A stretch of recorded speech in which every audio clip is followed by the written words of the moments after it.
tardes a todos. Les habla Manuel Frau Ramos de El Sol Latino.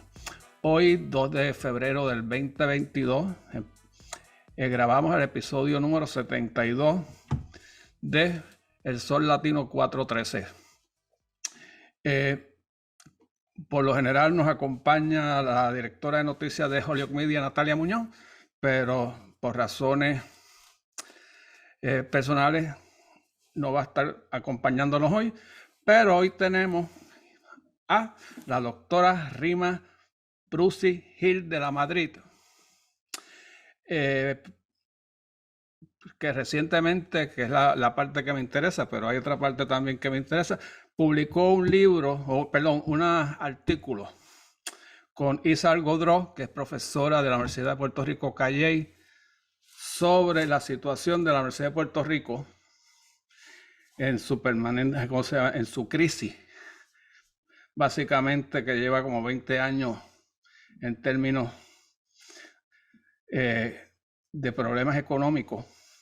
Pero también Rima acaba de publicar un libro que por el título nada más me interesa, Chulo de la Pobreza y otras crónicas, porque el chulo de la pobreza fue una frase que se utilizó mucho, por lo menos en Nueva York, para referirse a unos puertorriqueños que administraban los programas de pobreza, especialmente de la era de Lyndon Johnson hacia acá. Bueno, Rima, bienvenida. Muchas gracias por invitarme. Encantada de estar aquí. Y de hecho, para los que no han escuchado el podcast anterior, básicamente va a ser está atado al anterior. Y ahora que fue la entrevista con Aura Sofía Girao Arroyo, que ella nos habló sobre el activismo estudiantil en la Universidad de Puerto Rico durante una época, y entramos en muchos de los puntos que vamos a discutir hoy. Si tú nos haces un resumen del artículo que tú escribiste con Godró, ¿cuál era la intención de hacer ese artículo? ¿Qué ustedes estaban buscando? Ok, a ver, es un artículo bastante largo, ¿no? Y pretende varias cosas, y es posible que en mi cabeza se mezcle un poco otras cosas que he escrito sobre la universidad y sobre educación en Está Puerto muy Rico bien, cuando te resuma podemos esto. atar una cosa con la otra. Ok, pero básicamente el artículo que escribí con Isa, que además de mi colega es mi amiga y mi colaboradora en muchas cosas a través del tiempo, el artículo busca dos cosas fundamentales, ¿no? Primero, documentar lo que está pasando en la UPR y documentar particularmente lo que está pasando en la UPR a partir de la implementación de la ley promesa en la isla, ¿no? Pero también contextualizar eso, ¿no? De manera históricamente un poquito más amplia, de manera económicamente un poquito más amplia, de manera culturalmente un poquito más amplia. Entonces, además de documentar, el artículo también busca, pues hace un argumento bastante directo.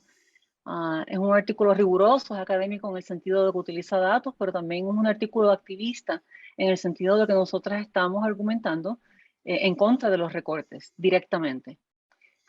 Estamos haciendo un argumento en contra de los recortes y las medidas de austeridad que se han impuesto sobre el UPR, y estamos haciendo unas observaciones o unas recomendaciones acerca de cómo se debería manejar el tema de la UPR en el contexto del Puerto Rico actual. De hecho, estamos hablando de la Universidad de Puerto Rico como sistema y no como recinto de Río Piedras. Muchas veces, mucha gente piensa que cuando hablamos de la UPR Río Piedras es un sistema completo con 8 recintos. Sí, no, pues déjame decir eso también, porque eso es parte de lo que quiero decir cuando hablo de documentar. Me refiero también, el artículo busca una descripción, ¿no? El artículo y otras cosas que he estado trabajando y que he estado escribiendo y que estoy escribiendo, lo que buscan es influenciar la conversación pública acerca de la educación superior pública en Puerto Rico, porque de lo que estamos hablando cuando hablamos de la UPR, de la Universidad de Puerto Rico, no es sencillamente una institución. Estamos hablando de el sistema de educación superior pública en Puerto Rico. Para todos los efectos, el único sistema, prácticamente el único sistema de educación educación superior pública en Puerto Rico. Y es un sistema que tiene 11 recintos. Uno de ellos es un recinto solamente graduado, que es el recinto de las ciencias médicas. Todos los demás recintos son, 11. los otros 10 son recintos que tienen todos programas subgraduados y algunos de ellos también tienen programas graduados, incluyendo programas doctorales en el caso de Mayagüez y Río Piedra. Pero en su totalidad, el sistema en su pico, en su momento pico, que fue para allá, para el año, yo te diría que el 2009, 2010, no estoy segura de cuál de los dos, pero en su momento pico el sistema tuvo 65,000 estudiantes repartidos en esos 11 recintos a través de toda la isla. La crisis financiera de la Universidad de Puerto Rico no empieza con promesa. No, ya venía dando unas señales de problemas económicos y muchas veces se alega que fue la expansión desmedida de los colegios regionales que después se convirtieron en campus. Otra gente alega que no hubo financiamiento del Estado proporcional al aumento estudiantil. ¿Cómo tú ves la situación de la Universidad de Puerto Rico previo a promesa? ¿Cuál era la condición que estaba pasando el sistema? Bueno, voy a simplificar algo complejo, ¿verdad? Porque pasaron muchas cosas. Todos los años pasaba algo con la Universidad de Puerto Rico y su presupuesto a través de la historia entera de la Universidad de Puerto Rico, ¿no? Pero especialmente a partir de los 60. Así que voy a ser necesariamente un poco simplista en lo que voy a decir ahora. Pero básicamente, a partir de los 60, el presupuesto de la Universidad de Puerto Rico se determina utilizando para ello una fórmula que es parte, que está convertida, es ley en Puerto Rico, y de hecho es la ley vigente en Puerto Rico. Y esa ley asigna el 9.6% del presupuesto del Fondo General del país a la UPR, a la Universidad de Puerto Rico, en su totalidad, como parte de su presupuesto. ¿Qué quiere decir esto? Cuando tú determinas una cantidad por fórmula y amarras esa fórmula al presupuesto del país, estás haciendo una cosa que es simbólicamente bien interesante, porque estás de hecho amarrando el destino de la universidad al destino del país, que yo creo que conceptualmente es una buena idea, porque esto quiere decir que si el país está en aprietos económicamente, el presupuesto de la universidad pues va a bajar, ¿no? Pero si el país está bien, el presupuesto de la universidad va a aumentar. O sea, que esa era como que la lógica de la fórmula. Y el otro aspecto de la lógica de esa fórmula que se implementó en los 60 y que es parte de la ley vigente, es que al determinar el presupuesto a partir de una fórmula, tú estás despolitizando la universidad. Porque de hecho, estás logrando que el presupuesto de la universidad no esté a cargo, la determinación del presupuesto de la universidad no esté a cargo de los políticos de turno, sino que es una cosa que ya está fija por ley. El otro elemento de la fórmula es que también logra que el presupuesto se mantenga en armonía con los tiempos. Y con esto me refiero por ejemplo, si hay inflación, ¿no? Esto va a ser reflejado porque es una fórmula, no es una cantidad fija. Contrasta eso, por ejemplo, con el plan fiscal de la Junta actualmente, que le asigna a la universidad 500 millones. Que 500 millones, la gente está hablando por ahí de que es un número problemático porque es muy bajito. Y sí es cierto, es un número problemático porque no es suficiente. Pero además de ser insuficiente, es un número problemático justamente porque es un número. En lugar de ser un porcentaje del Fondo General, es un número finito, que quiere decir que si hay inflación, que si el valor del dinero cambia, a la que cambia, nosotros nos quedamos con cada vez menos y menos dinero. Así que es problemático también por esa razón. Luego, a eso tienes que añadirle, ¿no? Tienes el presupuesto de 9.6% designado por ley y convertido en ley en los 60, y eso es lo que determina la aportación del gobierno de Puerto Rico al presupuesto de la universidad. La universidad también allegaba algunos fondos adicionales por otros medios dependiendo del año. Pero luego tienes en varias instancias, empezando en el 2000, quiero decir 2010, pero yo los números tengo que apuntarlos porque se me escapan un poquito, pero el concepto de la historia que te estoy haciendo es real. Puede que las fechas estén un poquito off, pero a partir del 2010 empiezan a pasar una serie de cosas, ¿no? Y desde antes de eso, empiezan a pasar una serie de cosas. Bajo el gobierno de Fortuño, por ejemplo, Ujú, la legislatura intentó hacer una reforma de la ley universitaria y el blanco principal de ese intento de reforma de la ley universitaria era justamente la fórmula del presupuesto, querían reducirla. Como no lograron hacer una ley para para cambiar la fórmula, para cambiar ese número 9.6%, lo que hicieron fue que alteraron la base de la fórmula. Excluyeron ciertas partidas, en otras palabras, del Fondo General de la ujú, base, a partir del cual se calculaba el 9.6%. Así que de facto le quitaron varios centenares de millones a la Universidad de Puerto Rico. Y esto todo pasó antes de Promesa. O ujú. sea que ya la universidad había perdido en los 5, 6, 7 años antes de Promesa, la universidad ya había estado perdiendo entre 300 y 400 millones de dólares anuales de su presupuesto anual en gran medida por esas alteraciones a la base de la fórmula. Y ese es el panorama que se encuentra la Junta de Control Fiscal cuando llega a Puerto Rico con Promesa y ese es el panorama que tenemos ya en la Universidad de Puerto Rico cuando empiezan los recortes. Una universidad que ya había estado experimentando recortes y que ya había estado experimentando medidas de autoridad, que en esa época se llamaban medidas cautelares. Etcétera. Ok, siguiendo ese punto. Cuando entra Promesa, que estamos en la crisis, uno de los argumentos que bueno, era antes de Promesa, uno de los argumentos en contra de la Universidad de Puerto Rico era que los ofrecimientos académicos no iban o no armonizaban con los empleos creados o pretendían crear en Puerto Rico. Que una cosa era el recinto de Río Piedra caminando por un lado, Mayagüez por otro, Ciencias Médicas por otro, y que no había una articulación de la universidad con el desarrollo económico. Uh -huh. Parte del issue del presupuesto podría estar atado como un aviso, o ustedes se arreglan y producen lo que nosotros necesitamos, o le cortamos el presupuesto.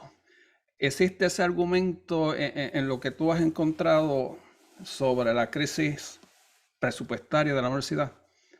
Bueno, la crítica de que la universidad no está a tono o que está de alguna manera distante de la realidad política o socioeconómica del país, esa crítica se hace hace mucho tiempo, ¿no? Uh -huh. Y esa crítica tiene sus verdades, yo creo que tiene sus aspectos que son reales y que hay que discutir y que había que discutir desde mucho antes y que de hecho yo escribí un poco sobre esto en el 2009 y en el 2010. ¿No? En la articulación Uh -huh. de la Universidad de Puerto Rico y la necesidad de refinar la articulación entre la Universidad de Puerto Rico y no tanto el panorama de los empleos del país, como más bien en mi caso yo argumentaba las aspiraciones económicas del país. Uh -huh. Porque la universidad pública en cualquier parte del mundo, la universidad pública, una de sus misiones básicas y fundamentales es estar en armonía no solamente con lo que el país es, sino también con lo que el país quiere ser. Uh ¿No? -huh. El futuro. Exactamente. O sea que tú no tienes que solamente preparar estudiantes para los empleos que existen.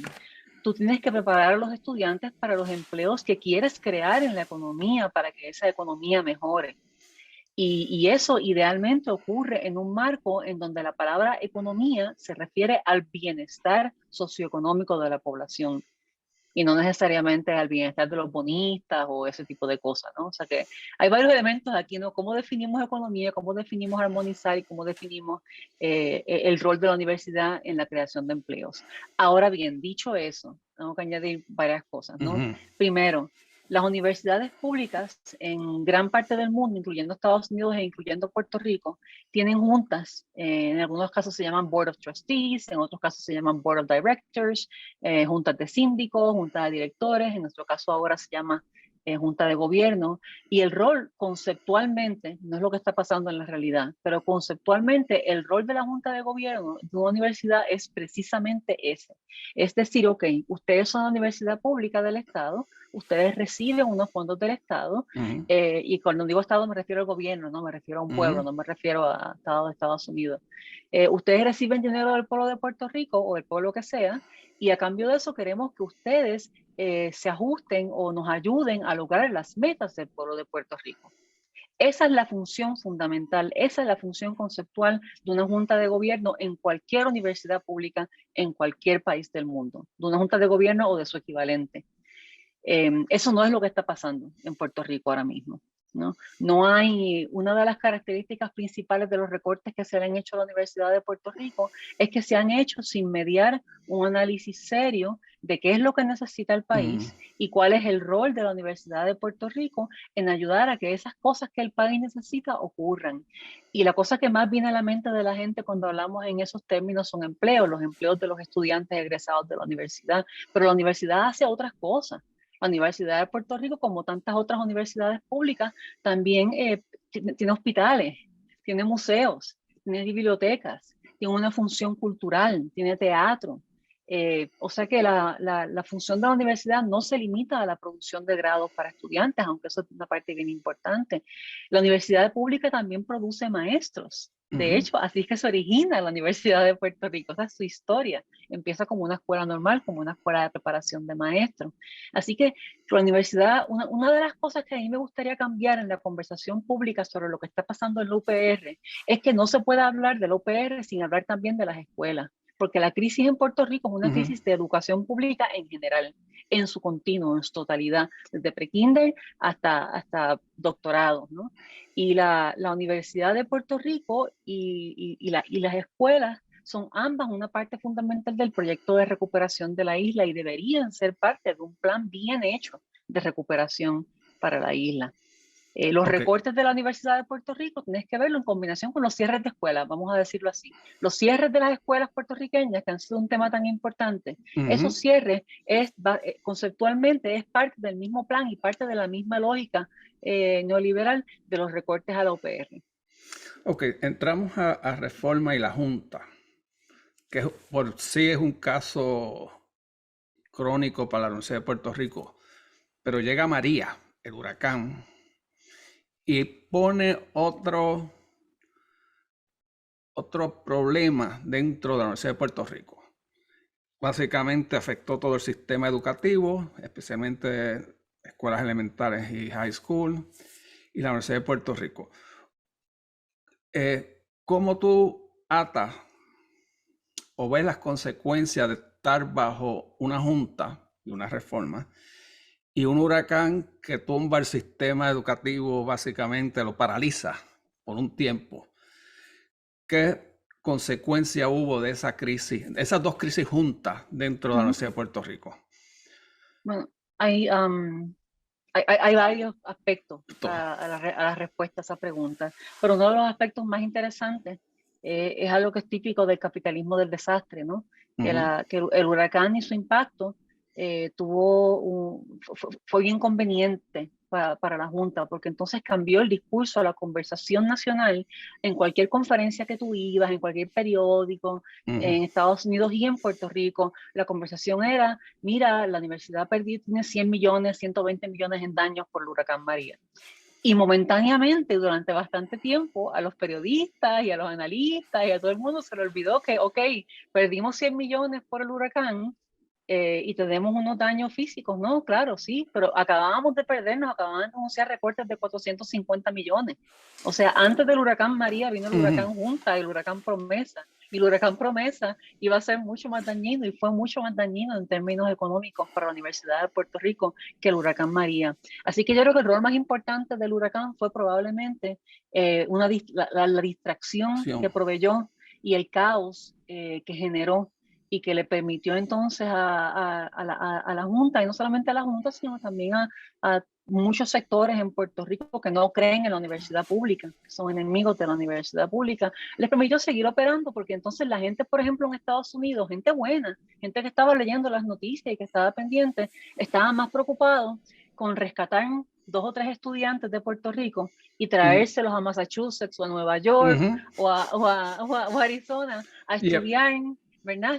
Eso era lo que las universidades y los gobiernos en Estados Unidos estaban haciendo para ayudar, que el estudiante no pierda sus clases. Y era importante, ¿verdad? Y eso es un buen gesto, eso es un gesto de amor y de solidaridad, que el estudiante no pierda sus clases. Pero de nada sirve sacar 5 estudiantes para que no pierdan sus clases, mientras le estás quitando por otra parte 450 millones a la universidad y no le estás permitiendo recuperarse, ¿no? Ese estudiante no va a poder regresar a su universidad. Ok, entonces vamos entonces a entrar a un tema que hablamos con Aura es la función de lo que eran antes los colegios regionales.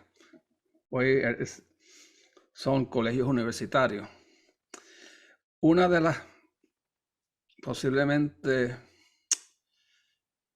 de los mensajes más interesantes de la creación y desarrollo de los colegios regionales fue hasta cierto punto desangrar al recinto de Río Piedras por tener el centro de, posiblemente, era el centro de las huelgas, del activismo político.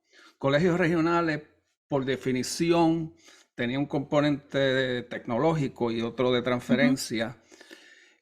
Y ese tema, yo lo oí en muchas ocasiones cuando estaba haciendo mi tesis sobre los colegios regionales, era que los colegios regionales, aunque no lo pusieran por escrito, iba dirigido hasta cierto punto, no solamente desangrar económicamente, desangrar con estudiantes el recinto de Río Piedra y obligarlo a irse como un centro graduado de investigación. ¿Tú crees que hoy en día ese argumento existe? De que los colegios universitarios, Bayamón, Carolina, Utuado, Aguadilla, le quitan recursos al recinto de Río Piedra, en particular, no necesariamente a ciencias médicas, porque ese es otro mundo aparte. Bueno, pero en términos de presupuesto, es un presupuesto compartido, ¿no? El sistema tiene un presupuesto de, claro, mientras más recintos tengas, esto es matemática, no es ideología, ¿no? Matemáticamente, mientras más recintos tengas, pues más hay que repartir. Así que matemáticamente lo que estás diciendo, lo que estás planteando es cierto. Chavos que se dedican a un recinto son chavos que pues necesariamente no le vas a poder dedicar a otro recinto, ¿verdad? Sea Río Piedra, sea Humacao, sea el recinto que sea. Ahora bien, yo creo que hay que separar la historia de los colegios regionales y de la transformación de lo que era un colegio regional, que era básicamente un community college, a colegios universitarios, como se grado de bachillerato. Esa historia es fascinante, ¿no? Y yo creo que tiene su lugar y probablemente tengo que escuchar el podcast con Abra, que debe estar bien bueno, pero probablemente ustedes atendieron ese tema ahí. Así que yo prefiero atender el tema del rol de los colegios universitarios, de los llamados recintos pequeños en el ahora, ¿no? En la actualidad, en la contemporaneidad. Y esta es la situación en la contemporaneidad. La mayor parte de los estudiantes, o muchos de los estudiantes que asisten a los colegios, a los llamados colegios regionales, ¿no? Son estudiantes que son lo que se llama en la literatura de educación superior en Estados Unidos placebound. Ese es el término que se utiliza. Son placebound, se refiere a estudiantes que por diferentes razones, además de tener pocos ingresos, de que el ingreso familiar en esos hogares suele ser bajo, son estudiantes que se les haría difícil acceder a un recinto más distante. O sea, por ejemplo, mucha de la gente que va, ponle al colegio universitario de Calley, lo hace porque físicamente se le hace muy difícil llegar a Río Piedra. Gente que va al colegio, la gente que va al colegio universitario de Humacao, por ejemplo, los estudiantes de Vieques, los estudiantes universitarios de Vieques, cuando van a la Universidad de Puerto Rico, por lo general lo hacen al recinto de Humacao. O sea que esos recintos tienen áreas de servicio y esas áreas de servicio tienen estudiantes que se les haría difícil asistir a la universidad pública si no hubiera un recinto en o cerca de sus pueblos. Y esto es complicado. Estamos hablando de un país donde no solamente la mitad de la población aproximadamente vive bajo el nivel de pobreza y mucha gente no tiene carro y nos siguen subiendo los peajes. O sea que aunque tengas carro, a veces no puedes darte el lujo de moverte mucho porque tienes que pagar peaje y gasolina cada vez, ¿no? O sea que esos recintos atienden a esa población.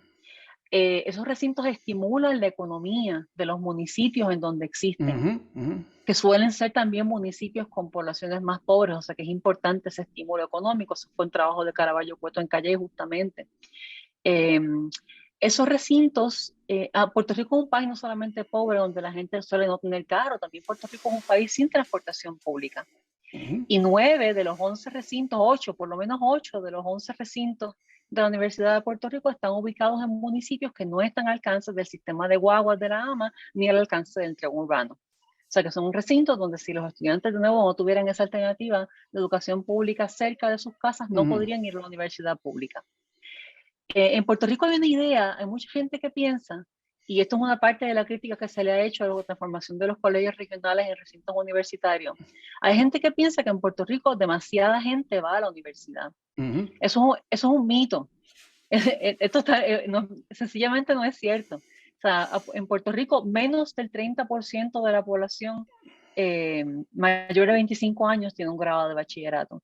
Y ese es un número parecido al de Estados Unidos, de hecho, un poco menor que el de Estados Unidos, que es 31% o algo por el estilo. O sea que en Puerto Rico va la misma cantidad de gente que va a la universidad que en Estados Unidos. O sea que no, esa idea de que hay demasiados recintos y que hay demasiada gente yendo a la universidad no es particularmente cierto. La idea de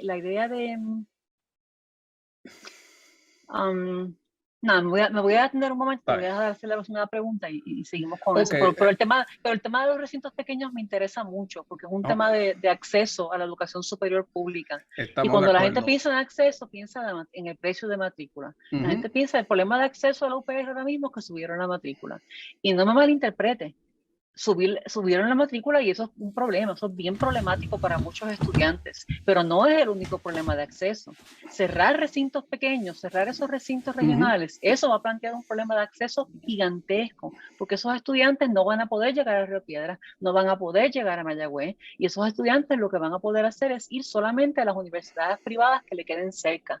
En algunos casos, esas universidades privadas van a ser universidades con historia, ¿no? Universidades grandes, non-profit o lo que sea, como la Interamericana o la Católica, pero en muchos casos esas universidades privadas son universidades for profit, son colegios con fines de lucro. Vamos a atar ahora lo que tú trajiste. Tenemos la crisis económica y el colapso de la economía en Puerto Rico. Tenemos María, el huracán, después vinieron los terremotos. Sin embargo, hay una variable que es parte importante de esta discusión, es la función o el propósito de las instituciones privadas. Por lo general, la Universidad de Puerto Rico competía con el Sagrado Corazón, la Interamericana, la Católica, American College. Sin embargo, en los últimos posiblemente 10 años, el número de instituciones educativas no tradicionales, for profit, entraron a Puerto Rico masivamente. Y posiblemente en mi pueblo Bayamón habían como 5 o 6 en el casco de Bayamón, en unas casitas allí.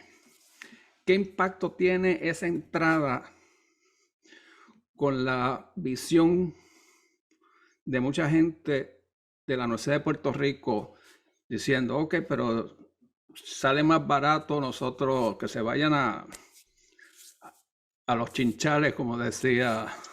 A los chinchorros, le dice. Al chinchorro.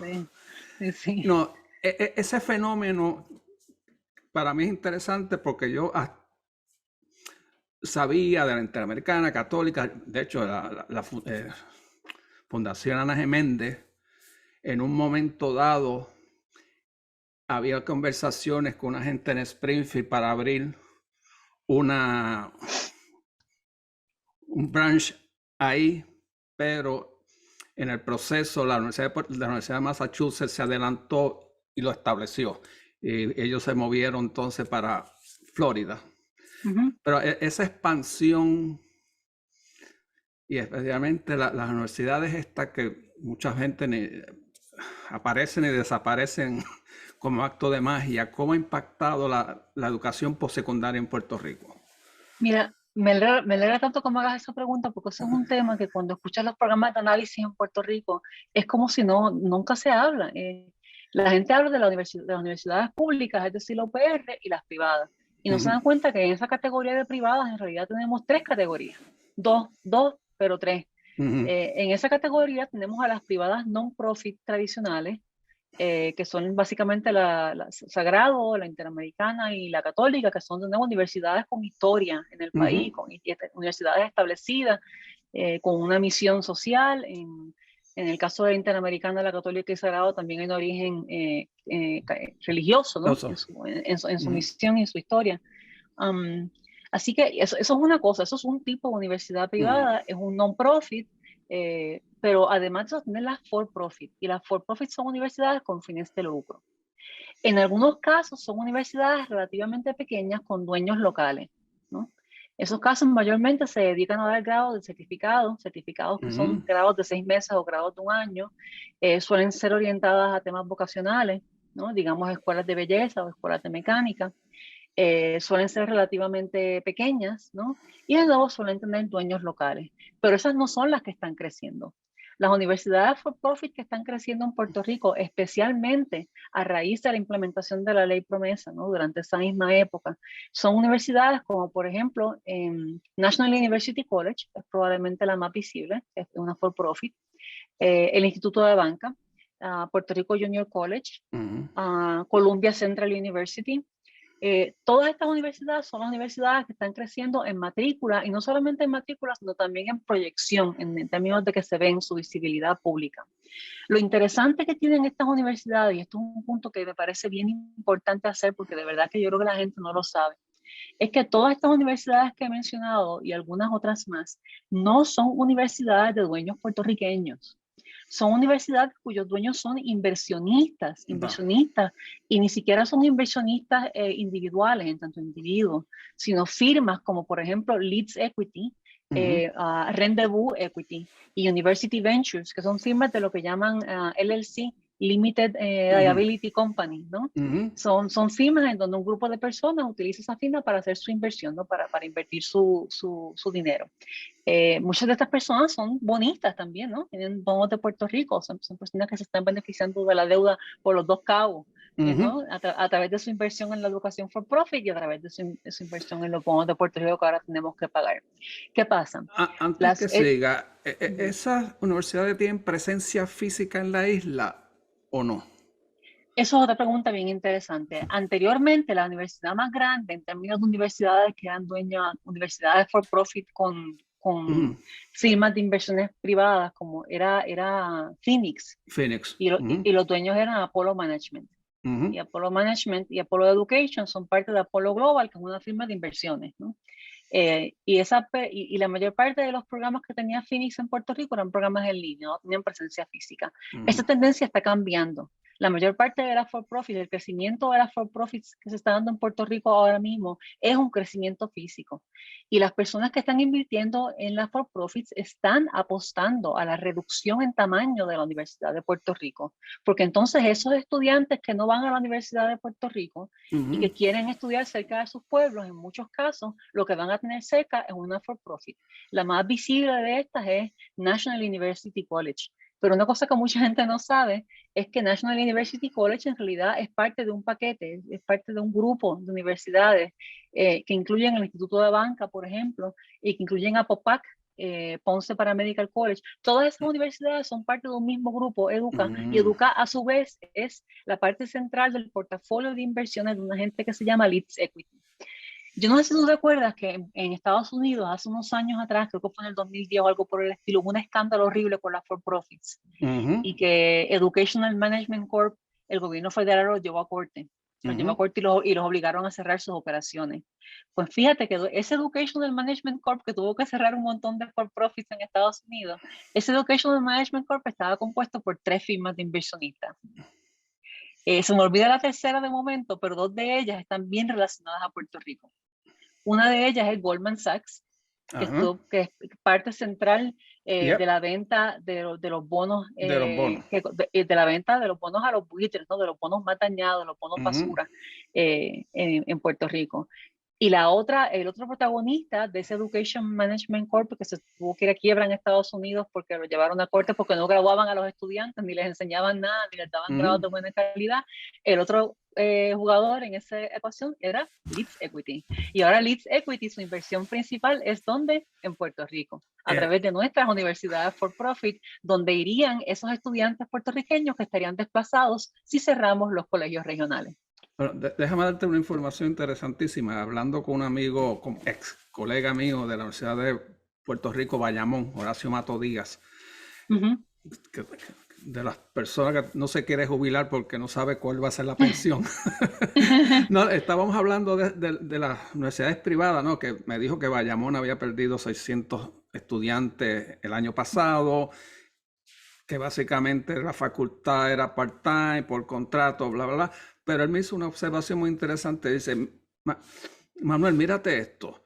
Si tú coges cualquier estación de televisión de 7 a 10 de la noche, prime time, tú lo que más vas a ver son noticias de estas instituciones privadas online. Ujú, Y eso no es absolutamente. barato. Yo dije, oh, wow, quiere decir que esa inversión que ellos hacen en televisión de 7 a 10 en Ujú, Guapa TV o cualquier canal, ellos recuperan eso y mucho más.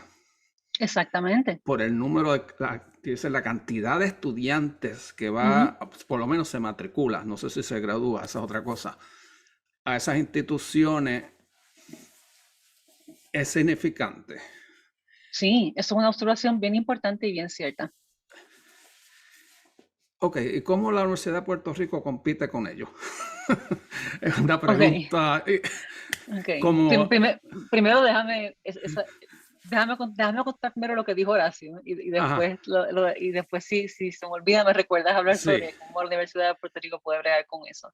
Pero yo creo que es bien importante que la gente se dé cuenta de la presencia notoria de las universidades privadas for profit en los medios, ¿no?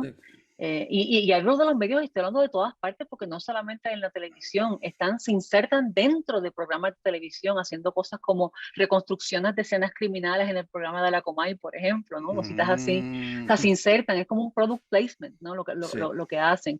También una cosa que ellos hacen es que además de comprar anuncios en el periódico, compran secciones enteras que en lugar de llamarse anuncios o estar marcadas como anuncios, se llaman suplementos educativos.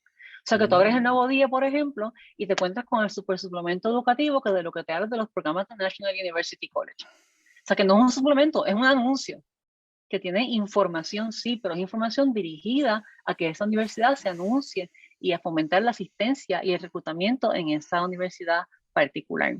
Eh, Fíjate, por ejemplo, que cada vez que hay una clase graduanda en National University College tiene algún logro, por ejemplo, digamos que el 90% de sus enfermeros pasa la reválida, lo ponen en todos los periódicos inmediatamente.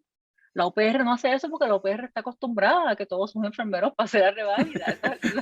Yep. Esa ha sido la norma, o sea que un poco a lo que tú vas, ¿no? La UPR, como, it's caught unawares, ¿no? Es como que de repente es como que, tenemos que anunciar esa cosa, tú sabes, ¿no? Todo, de la última reválida de medicina, del recinto de ciencias médicas, que ha sufrido unos recortes horribles, todos 100%. los estudiantes pasaron la reválida, Ujú. 100%. Y eso pues sí se dijo por ahí, pero no era un anuncio de 2 páginas, como son los anuncios de estas universidades for profit. Entonces, ¿por qué digo que es bien importante esa observación? Porque eso te da, es una de las maneras más evidentes en las cuales se manifiesta cuál es el modelo económico de esas instituciones. Ujú. La inversión, los fondos de esas instituciones son bien públicos, porque esas instituciones, más del 90%, por lo general, el 90% o más de sus fondos viene de fuentes como la beca Pell. Ujú. O sea, son subvenciones federales, ¿no? El 90% típicamente el 90% de los fondos ciertamente, no solamente de National University College, de lugares como Ana Geméndez, entre el 80 y el 90% de ellos también vino de la beca Pell, esos fondos. Así que, ¿cómo usan esos fondos? ¿Cómo los están utilizando? ¿Los están utilizando para contratar profesores a tiempo completo?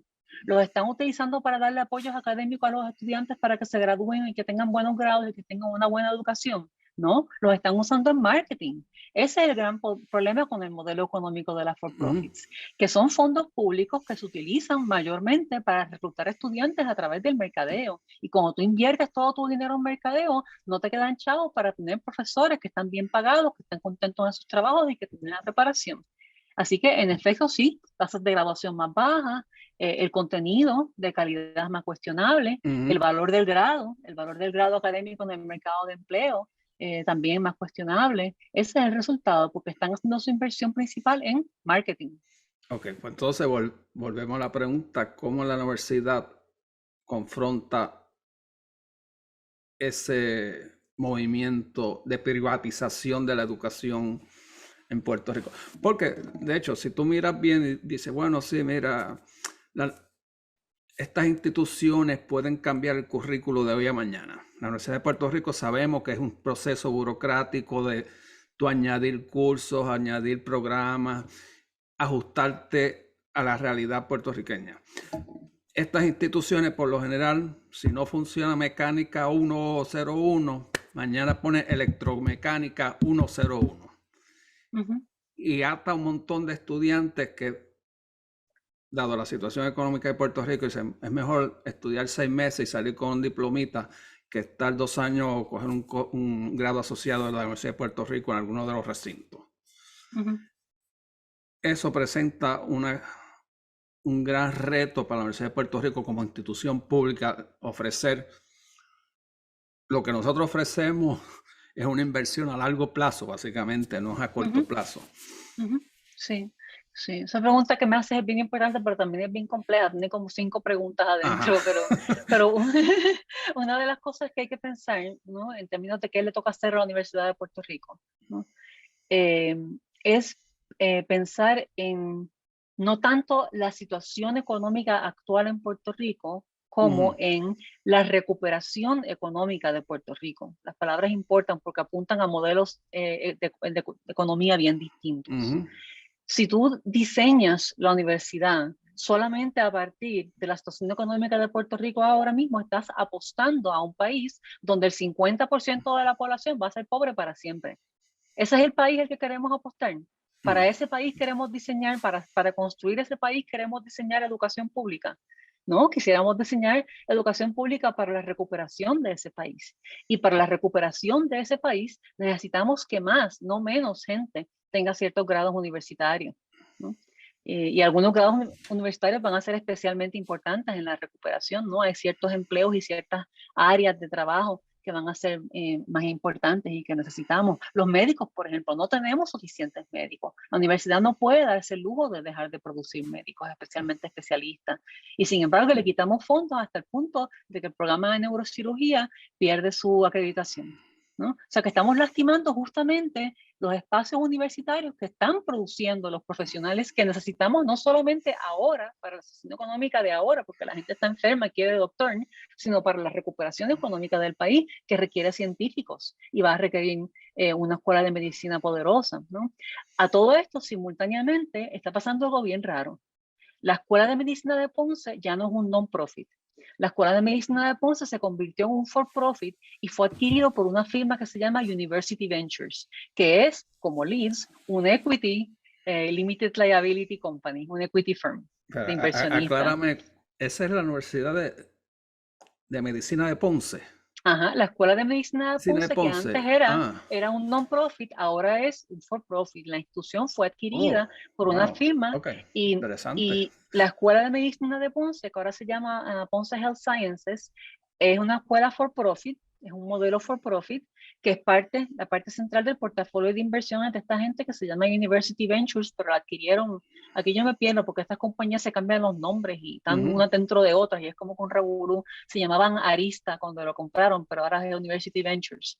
University Ventures tiene un portafolio de inversiones donde la pieza central es el Ponce School of Health, que es un for-profit que da grados de medicina y otras disciplinas que tienen que ver con la salud, pero también tiene un plan que le presenta tranquilamente a estos públicos, tiene información pública, tiene un plan que le presenta a sus potenciales inversionistas de seguir abriendo escuelas de medicina for-profit en Estados Unidos.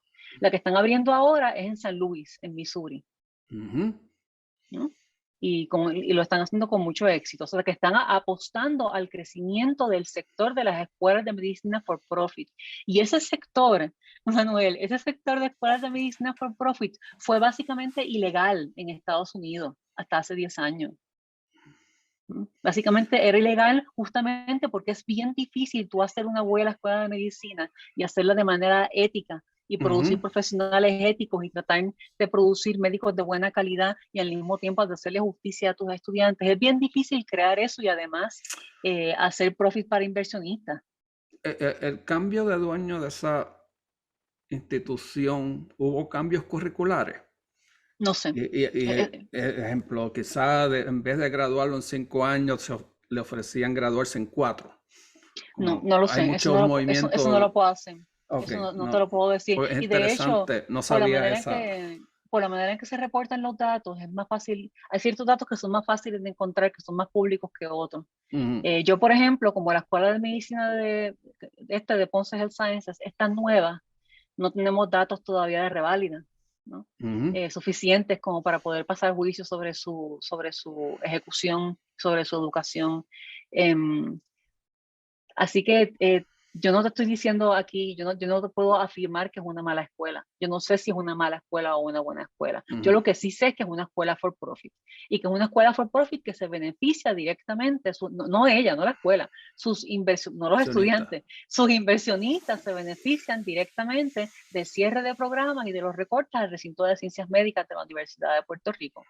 Porque ahí es donde van a ir esos estudiantes si no pueden irse a Estados Unidos o a Ujú. Santo Domingo o a México. Interesante. Bueno, ¿cuál es el ambiente político dentro de los partidos políticos en Puerto Rico con respecto a la situación de la Universidad de Puerto Rico? ¿Cómo tú percibes el apoyo o el desapoyo de los movimientos políticos desde izquierda hasta derecha hacia la Universidad de Puerto Ujú. Rico?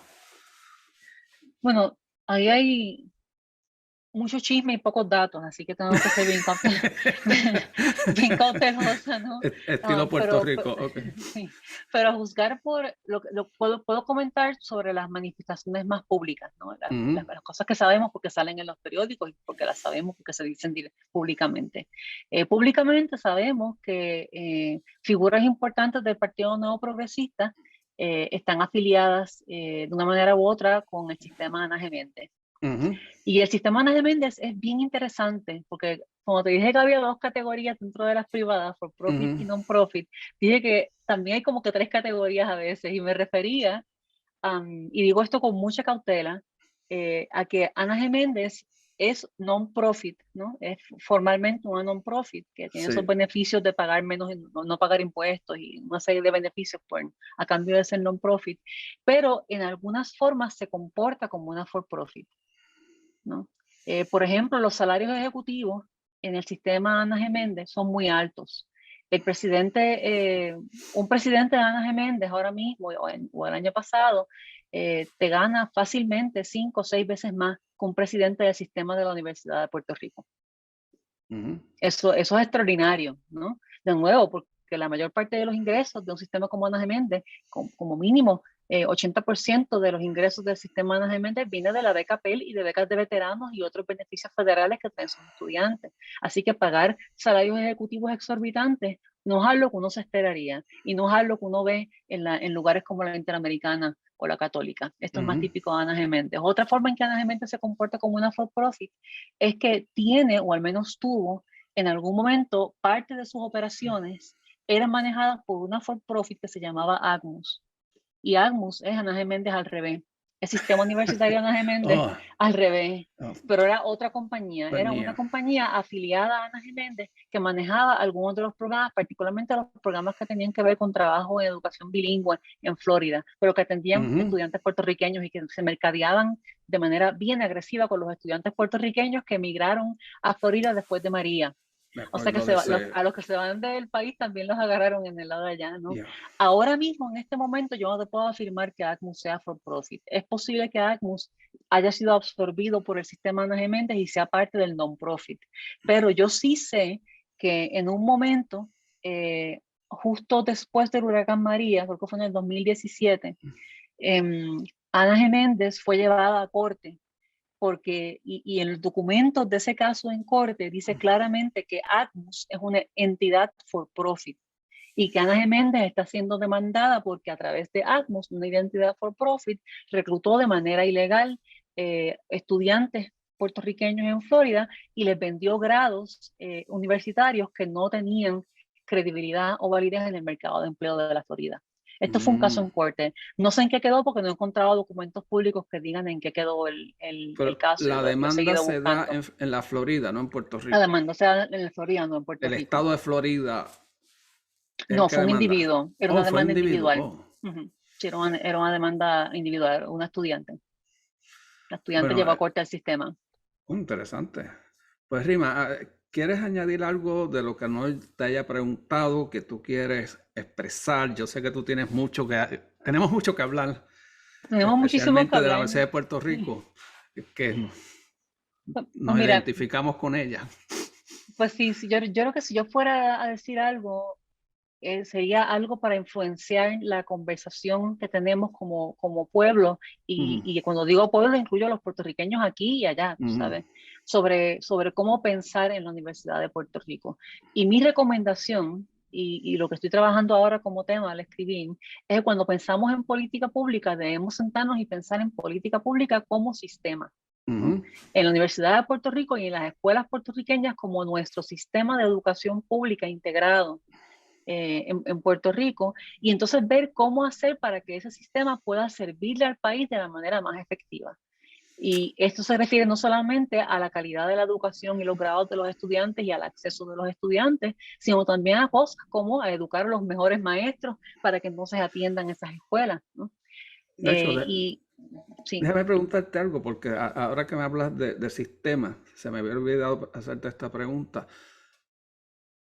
En varias ocasiones en las crisis económicas de la Universidad de Puerto Rico se ha planteado la idea, uno, de eliminar Utuado o conectarlo con el recinto de Mayagüez y Aguadilla con Mayagüez, Carolina. Muchas veces el argumento es, pero si está al lado de Río Piedra, ¿para qué tenemos Carolina? Ese debate todavía existe dentro de los círculos de discusión sobre Oh, el sí. estatus. Sí, sí, sí. Yo tengo compañeros, yo tengo colegas que me han dicho directamente, Rima, tú estás mal. O sea, la Universidad de Puerto Rico lo que debe hacer es coger los 500 millones que asigna el plan de ajuste de la deuda, cerrar los recintos chiquitos, quedarse con Mayagüez, Río Piedra y Ciencias Médicas, y usar los 500 millones para esos tres recintos.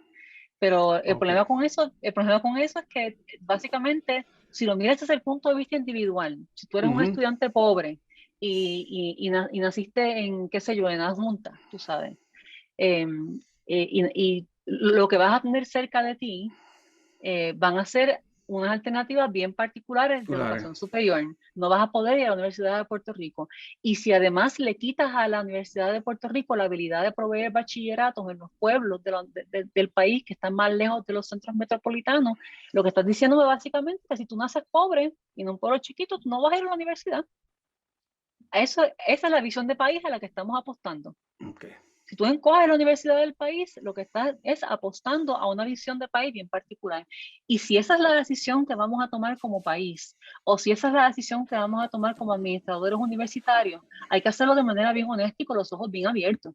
Hay que reconocer que le estamos quitando el acceso a la educación superior pública de ciertos tipos, ¿no? A grados de bachillerato, a grados graduados, a posgraduados, a grados de PhD, a grados de medicina, que estamos eliminando eso como posibilidad en el paisaje educativo de un montón de puertorriqueños en el país.